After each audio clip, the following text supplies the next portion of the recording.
I have to get the malted pastry cream out of the way because it has to cool in the fridge. What is happening? Just take it out and use a knife.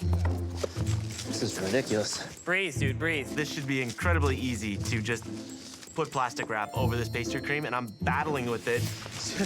Lots of time. Don't lose it now. Good job, Andy. Yes.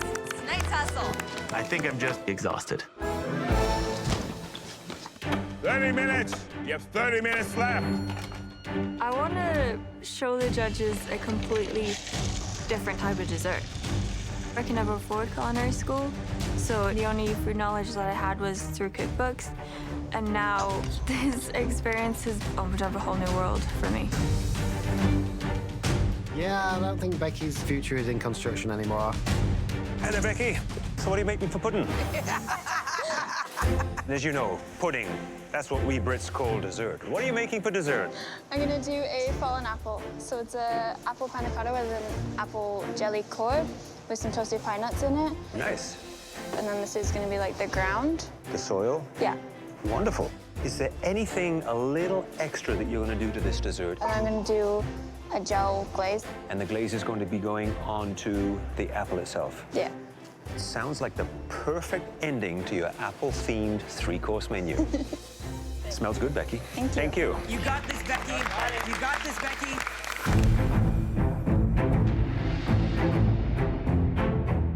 I have to start working that dough and incorporating the molasses and brown sugar mixture I have.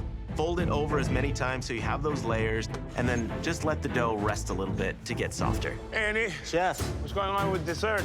I'm gonna do a Newfoundland donut. Newfoundland donuts. Oh, is that the one with just the hole? I've been to Newfoundland. I never had a Newfoundland donut. So tell me, what is a Newfoundland donut? It's one of my favorite memories of having this fried piece of bread, they call it a tautin, and Okay. dipping it in baked beans. Okay, I love baked beans. This one is molasses kind of folded into a donut dough, fried with some bruleed rhubarb. Okay. There's gonna be a nice crumb. I'm gonna Yes. try to make this more homey, make it remind you guys of your childhood, and just make it feel ooey gooey. Don't mess up. I won't. Yeah, keep it going, Andy. You got this.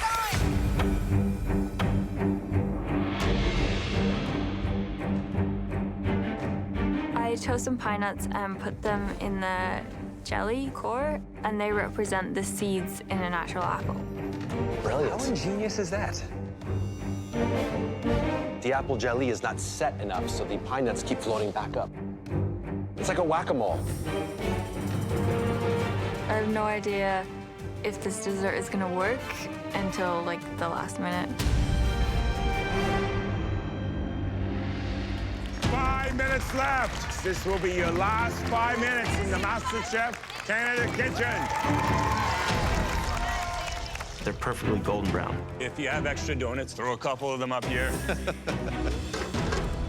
She's just taken a small piece of her panna cotta and doing a little test of her glaze. This dessert has to be perfect. I'm gonna ditch the glaze. I don't really like it. Look, Becky just threw away her apple glaze. She's just thrown it out. Wow. No more apple syrup? No. With the MasterChef Canada title and $100,000 on the line, Andy and Becky race to finish a 3-hour kitchen marathon. With only 5 minutes left, Becky has just trashed a key element of her dessert. It just looks too fake, like the color and everything. She has a lot to spend coming from a 19-year-old. If something doesn't work, she takes it out of the picture. 2 minutes! You only have 2 minutes left! 2 minutes!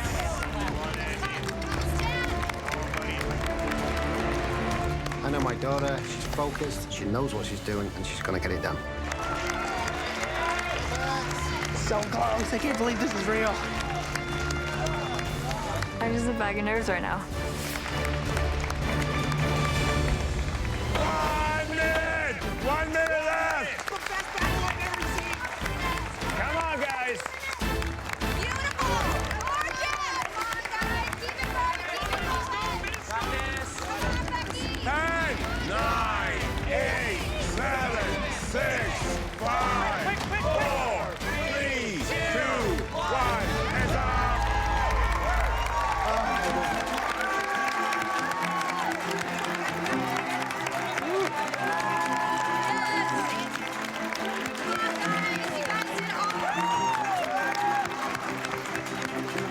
I'm so insanely proud of Andy, and I think he nailed it. I can't believe I actually just did that. Amazing, guys. You did it. Andy, Becky, congratulations to you both. Really amazing. It's time to taste your third and final course. Please follow us into the banquet room. I just have to leave it in the hands of the judges and hope that everything's okay. I did every single thing I could, and I'm happy with the result. I just hope that all the dishes tell the story of who I am and the direction I want to take food.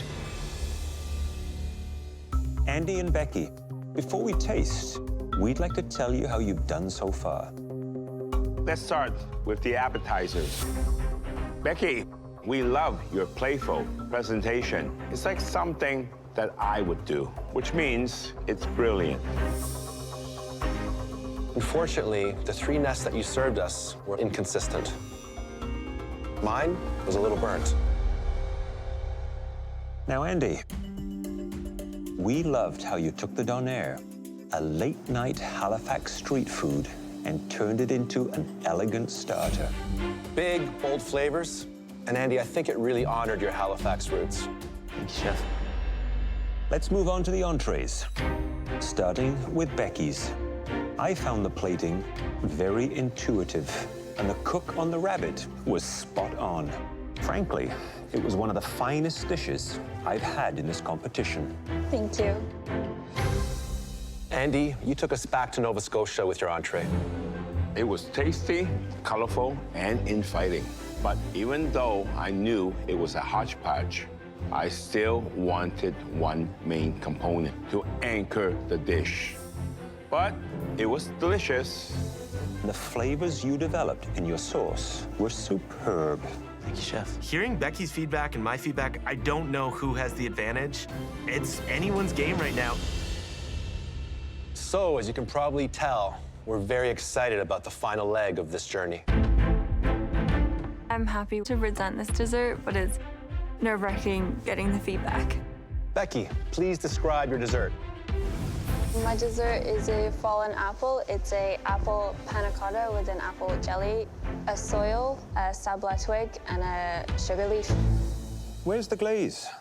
I just thought it would be too fake, that red color from food coloring, so I just wasn't comfortable serving it. Nothing wrong with that. If it doesn't belong there, don't put it there. Let's dig in. The flavors are somewhat familiar, yet unique and different. Familiar as far as the panna cotta with the apple jelly within it. The soil has a deep, rich flavor to it that is such a strong anchor to this dish.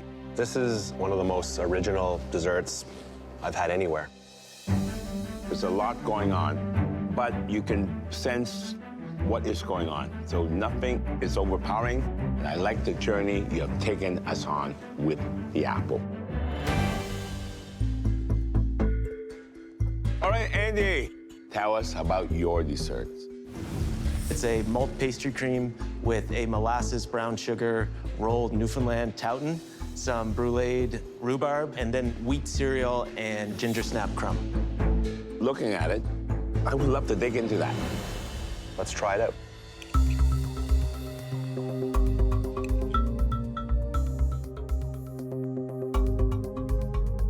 That rich, decadent malted milk pastry and that familiar taste of rhubarb, which is slightly acidic, but so complementary and beautiful. This is a titan of Towtons. I didn't think that rhubarb would work with pork because one is very sweet and elegant and the other is very rustic. But that marriage does come together. I think it's one of your finest moments. I do wish that there was maybe a sorbet that cut through the dense nature of the donut, but it really delivers. Thank you, Chef. However this turns out, you should both be very proud of what you've done tonight. We're gonna need some time. Chef. Thanks. I'm exhausted, but I feel happy that I hopefully pulled it off. I put my entire self into these dishes today, and I hope it's enough to win.